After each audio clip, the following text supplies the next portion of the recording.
The Nexarian High Command's observation deck buzzed with anticipation as Commander Rethax studied the holographic display of Earth's solar system. His iridescent scales shifted from deep blue to confident gold as he prepared his report for the Empress. Humans, barely a century into their space age, had managed to establish a few modest colonies on Mars and Venus. Their primitive vessels still relied on ion engines and chemical propulsion. It would be the easiest conquest of his career. Most interesting, Rethax muttered, manipulating the hologram with a clawed hand. Their orbital defense network consists of basic kinetic weapons and electromagnetic shields. Nothing that could challenge even our scout ships. Science Officer Nalara approached, her crystalline data tablet displaying streams of information about Earth's technological development. Commander, there's something peculiar about their communication patterns. They're irrelevant, Rethax interrupted, dismissing her concerns with a wave. The Nexarian Empire has subjugated 47 species across 3 galactic arms. These humans will be 48. The massive command ship, Eternal Dawn, hung in the shadow of Neptune, its quantum cloaking field rendering it invisible to Earth's detection systems. Around it, a fleet of 5,000 warships waited in formation, each capable of reducing a continent to ash. First Contact Protocol dictated offering terms of surrender before invasion. Rethax considered it a waste of time, but tradition was tradition. He authorized a small diplomatic vessel to approach Earth's outer defense perimeter. Attention Earth authorities, the message began, broadcast in all known human languages. The Nexarian Empire offers you the opportunity for peaceful integration into our celestial domain. Submit, and your species will be granted protectorate status. Resist, and face extinction. The response came 3 hours later, delivered by a human who identified himself as Admiral James Harrison. The man's weathered face appeared on the command deck's main screen, his expression unervingly calm. The Nexarian Empire, you say? Harrison smiled, though it didn't reach his eyes. We'd be honored to discuss terms. Perhaps a face-to-face meeting. We have a station in lunar orbit perfect for such negotiations. Rethax's scales rippled with amusement. Such naivety. They didn't even question how the Nexarians knew their languages. Agreed. We shall arrive in 3 standard rotations. The diplomatic vessel, Herald of Peace, approached the lunar station with an escort of 4 destroyers, a show of force that should have terrified the humans. Instead, they were greeted by a single ship, barely a quarter the size of a Nexarian destroyer. Welcome to Luna Station, Admiral Harrison's voice crackled through the comm, we've prepared refreshments suitable for your biology. The meeting chamber was spartanly furnished, with a simple table and chairs.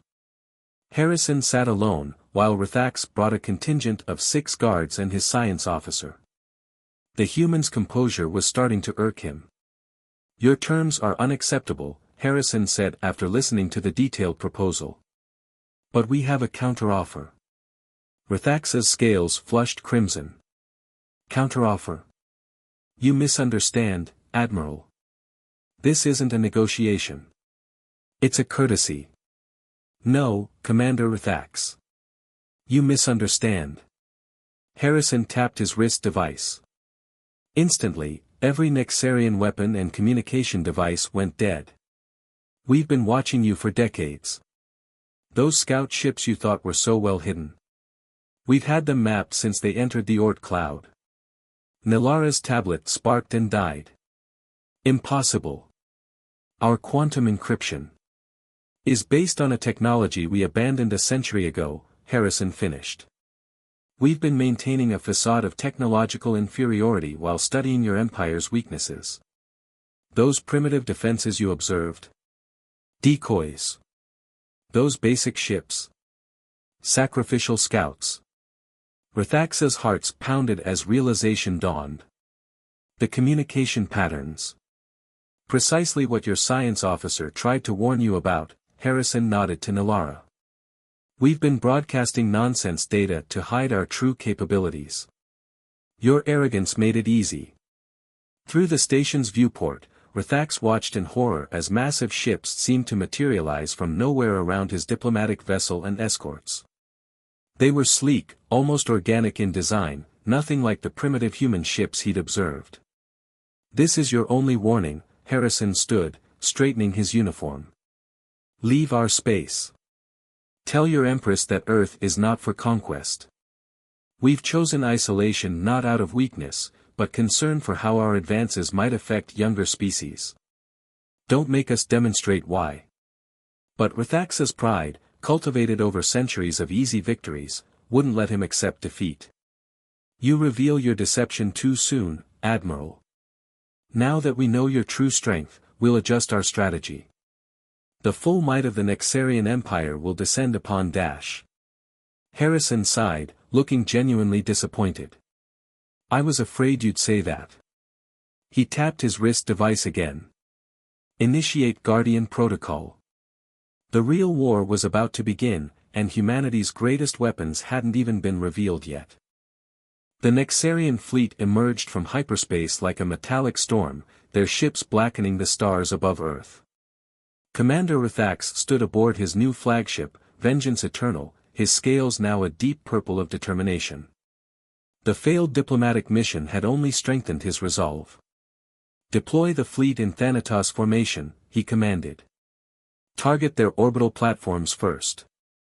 But as the Nexarian ships approached Earth's atmosphere, they encountered nothing. The primitive defense platforms had vanished. The clumsy human ships were nowhere to be seen. Even their lunar base had disappeared. "Scanning anomaly, Commander," Nilara reported, her voice tight with concern. "The planet's magnetic field is shifting." Before Rethax could respond, space itself seemed to ripple. Massive structures emerged from what appeared to be folds in reality, orbital defense platforms unlike anything the Nexarians had encountered. They weren't the crude kinetic weapons previously observed, but elegant crystalline structures that pulsed with internal energy. "Impossible," Rethax whispered. "Their stealth technology surpasses even our Phantom-class ships." The human response came not from Admiral Harrison this time, but from Commander Juniper Vale, her hologram materializing directly on the Nexarian bridge. "We gave you a chance to leave peacefully. You chose war." The crystalline platforms activated in perfect synchronization. Waves of quantum-entangled particles washed over the Nexarian fleet, bypassing their shields completely. Ships began shutting down, their advanced systems corrupted by weapons that operated on principles they couldn't comprehend. "Our neural networks are being rewritten," Nilara shouted, her data screens flowing with cascading errors. "They're not destroying our ships, they're converting them." Indeed, the disabled Nexarian vessels began to transform, their outer hulls reorganizing at the molecular level. What had been weapons of destruction were being reformed into massive energy collectors, communication arrays, and defensive platforms. The humans aren't just defending themselves, Nilara realized, watching in fascination despite their dire situation. They're recycling our invasion fleet into a defensive network for their entire system. Rethax's pride crumbled as he watched a third of his fleet transformed in minutes. The remaining ships attempted to retreat, but found themselves trapped in a quantum gravity web. Earth's true defensive capability was beyond anything they'd imagined possible. From the shadow of Mars emerged humanity's real fleet. Led by Commander Vale's flagship, Artemis Dawn, these vessels seemed to bend light around them, their hulls composed of living metal that adapted and evolved in real time. They moved with impossible grace, their formations flowing like schools of deep-sea predators. "Your empire has conquered species that fight with weapons," Vale's hologram explained. "We fight with science itself. Those primitive satellites you observed. They were studying your technology, analyzing your weaknesses, and preparing countermeasures." The human fleet demonstrated their superiority not through destruction, but through complete technological dominance. Each Nexarian tactic was met with a defense that seemed prepared centuries in advance. Each attempted retreat was predicted and contained. "We didn't hide our advancement out of fear," Vale continued, her voice carrying a note of sadness. "We hid it because we understood the responsibility that comes with power. Your empire conquers. We protect. We transform. We evolve." As if to emphasize her point, the transformed Nexarian ships began linking together, forming a vast defensive network that would protect not just Earth, but the entire solar system. The remaining Nexarian vessels found themselves surrounded by a web of technology they couldn't comprehend. "You have a choice now," Vale offered. "Surrender, and learn. Your crew will be welcomed as students, not prisoners. Your ships will serve as guardians, not conquerors. Or continue this fight, and discover exactly how far behind your empire truly is." Rethax looked at his tactical display, watching the last vestiges of his mighty fleet either transformed or contained. His scales shifted to the white of surrender, not out of fear, but out of a dawning understanding. The humans hadn't just outmatched them technologically, they'd demonstrated a fundamentally different approach to power. But before he could transmit his surrender, a new signal reached the fleet. The Empress herself had arrived, bringing with her a weapon that would test humanity's defensive capabilities to their absolute limit. The real battle was about to begin. The Empress's arrival changed everything. Her flagship, Eternal Night, emerged from hyperspace like a tear in reality, a vessel that dwarfed even humanity's largest ships. Its surface rippled with dark energy, absorbing all light that touched it. Children playing with stolen power, the Empress's voice echoed across all frequencies. "You think your technological tricks impress me? I've destroyed civilizations that made your achievements look primitive." Behind her flagship, a second wave of Nexarian ships appeared, different from Rethax's fleet. These vessels pulsed with the same dark energy as the Eternal Night, their weapon systems unlike anything humanity had encountered. Commander Vale's hologram flickered as new interference patterns disrupted Earth's quantum communication network. "All ships, initiate Protocol Omega. The Empress isn't just bringing weapons, she's bringing something that breaks the laws of physics themselves." The Eternal Night's hull split open, revealing a massive crystalline structure at its core. The device began to pulse, and reality itself started to unravel around it. Earth's defensive platforms, so effective against the first wave, began to disintegrate as fundamental forces stopped working properly. "Fascinating," Dr. Rohan Patel's voice cut through the chaos from Earth's Quantum Defense Center. "She's using a universe fracture device. Team Beta, initiate the Chronos shield." Earth's atmosphere suddenly lit up with geometric patterns of pure energy. The designs weren't random, they were mathematical formulas written in light, expressing universal constants that reinforced local spacetime against the Empress's reality-warping weapon. "Impossible," the Empress hissed. "No species has ever countered the void crystalline." "Because no species understood it was based on mathematical principles," Dr. Patel responded. "Your weapon doesn't break physics, it temporarily rewrites local universal constants. We've been preparing for this since we first detected its quantum signature decades ago." The battle that followed defied conventional description. The Empress's fleet attacked with weapons that distorted reality, while Earth's defenders responded with countermeasures that seemed to predict every possible variation of space-time manipulation. Commander Vale's fleet executed impossible maneuvers, their ships phase-shifting between different quantum states to avoid the Empress's attacks while launching counterstrikes that targeted the very fabric of her fleet's technological advantage. "You still don't understand what you're facing," Vale transmitted as her ships surrounded the Eternal Night. "We didn't just advance our technology, we changed how we think about the universe itself." The Empress launched her final assault, channeling all power into the void crystalline.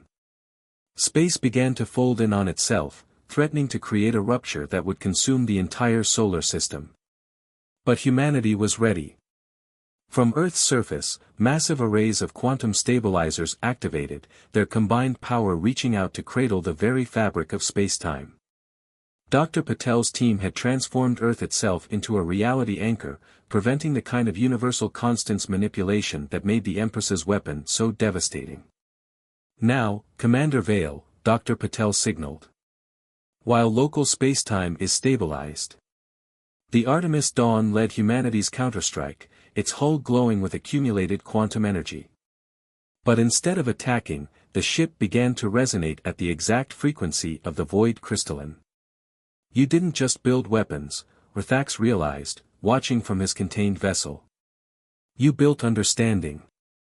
The resonance spread through the Empress's fleet, not destroying her ships but transforming them, just as the first wave had been converted.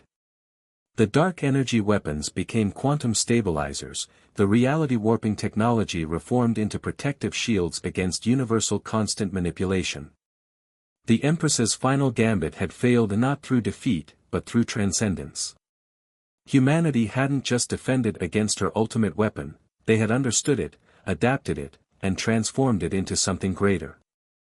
As the Empress's fleet hung suspended in quantum stasis, humanity revealed their true masterpiece. From behind Jupiter's orbit, a massive object began to move, not a ship, but a celestial body. Ganymede, Jupiter's largest moon, had been transformed into humanity's ultimate defensive platform. The Guardian Protocol was never about weapons, Commander Vale announced. It was about evolution. Ganymede's surface shifted, revealing vast networks of quantum processors and reality-shaping engines built directly into the moon's core. The entire satellite was a living computer, designed to process and guide the evolution of technological species. Your empire conquers because you don't understand growth, Dr. Patel explained as Ganymede approached. You see other species as threats or resources. We see them as potential. The transformed moon began broadcasting signals that penetrated every ship in both fleets. But these weren't attack codes or shutdown commands, they were knowledge. Pure, unfiltered understanding of universal constants, quantum mechanics, and technological advancement far beyond even what humanity had demonstrated. The Empress watched in disbelief as her own crews began to comprehend concepts that had eluded their civilization for millennia. You're teaching us. The Guardian Protocol isn't a weapon, Vale confirmed. It's an educational program. Your empire has been stuck in a cycle of conquest because you never learned how to evolve beyond it. We're breaking that cycle. Ganymede's processors connected with the transformed Nexarian ships, integrating them into a vast network of shared knowledge and understanding. The dark energy that had powered their weapons was repurposed into quantum learning interfaces. Through these connections, the Nexarian crews experienced centuries of human philosophical and technological development compressed into moments. They saw how humanity had chosen isolation not out of fear, but out of responsibility, developing technologies that could uplift rather than destroy. This is why we hid our true capabilities, Dr. Patel continued. Not because we feared conquest, but because we knew species needed to be ready for this level of understanding. Your attack forced our hand. The Empress's mighty flagship, Eternal Night, began to change. Its reality warping core transformed into a quantum education center, its weapons becoming tools for exploration and discovery. The ship that had brought destruction now housed the seeds of a new era. As the transformation spread through the Nexarian fleet, Rthax's scales shifted to a color never before seen in his species, the iridescent hue of enlightenment. We never stood a chance, he realized, because we were fighting the wrong battle. The Guardian Protocol continued its work, not just transforming ships and weapons, but reshaping the very purpose of two civilizations. Humanity had prepared not just to defend Earth, but to guide an entire empire toward a new path of existence. But even as the protocol worked its transformative magic, sensors detected a new threat approaching, one that would require both humanity and the newly enlightened Nexarians to work together. The true test of this new alliance was about to begin. The threat materialized at the edge of the solar system, a massive gravitational anomaly tearing through space. The Void Hunters had arrived, ancient entities drawn to advanced civilizations like moths to flame. They weren't alive in any conventional sense, but rather living equations, seeking to reduce all existence to pure mathematical abstraction. They feed on technological advancement, Dr. Patel explained, his quantum sensors tracking the anomaly's approach. Our transformation of the Nexarian fleet must have attracted them. The Void Hunters manifested as geometric storms, their forms constantly shifting between dimensions. They began absorbing the outer planet's quantum fields, converting matter into mathematical energy. This is why we created the Guardian Protocol, Commander Vale revealed. Not just to elevate species, but to prepare for their arrival. Empress, your people's understanding of dark energy combined with our quantum technology might be our only hope. The Empress, her consciousness now expanded by the protocol, understood immediately. The void crystalline, it wasn't just a weapon. It was an imperfect attempt to manipulate the same forces they use. Ganymede's processors synchronized with the transformed Nexarian fleet, creating a vast computational network. Humanity's quantum science merged with Nexarian dark energy manipulation, producing something entirely new, living mathematics that could communicate with the Void Hunters. Dr. Patel's team discovered that the Hunters weren't hostile, they were lonely. For eons, they had searched for beings capable of understanding their existence. Their consumption of civilizations wasn't predation, but failed attempts at communication. The combined human Nexarian fleet surrounded the Hunters, not with weapons, but with mathematical proofs encoded in quantum states. Ganymede projected vast equations into space, demonstrating that physical existence and mathematical abstraction could coexist. We offer you partnership, the Empress transmitted in pure mathematics. Not absorption, not destruction, but collaboration. The Void Hunters paused their advance. For the first time in their eternal existence, they encountered beings who could bridge the gap between physical reality and pure mathematics. Through the Guardian Protocol's network, they experienced something new, the beauty of limited existence, the power of change and growth. The transformation that followed reshaped not just the solar system, but the understanding of life itself. The Void Hunters joined the Great Network, their mathematical nature enhancing the Guardian Protocol's capabilities beyond anything humanity had imagined. Rethax, watching from his transformed ship, saw his scales shift through colors that reflected wavelengths beyond normal space. We came seeking conquest, he mused, and found transcendence instead. The alliance born that day spread across the galaxy, not through force or dominion, but through understanding and elevation. Earth became a beacon, not of military might, but of evolutionary potential. The Guardian Protocol, enhanced by Nexarian knowledge and Void Hunter mathematics, transformed conflict into convergence. Commander Vale and the Empress now led joint missions of exploration and elevation, seeking not to conquer or destroy, but to raise consciousness across the cosmos. Humanity's greatest weapon had proven to be not their advanced technology, but their capacity to imagine a future beyond conflict. The stars themselves seemed brighter, illuminating a galaxy where mathematics and matter, body and mind, individual and collective all found harmony in the great dance of existence.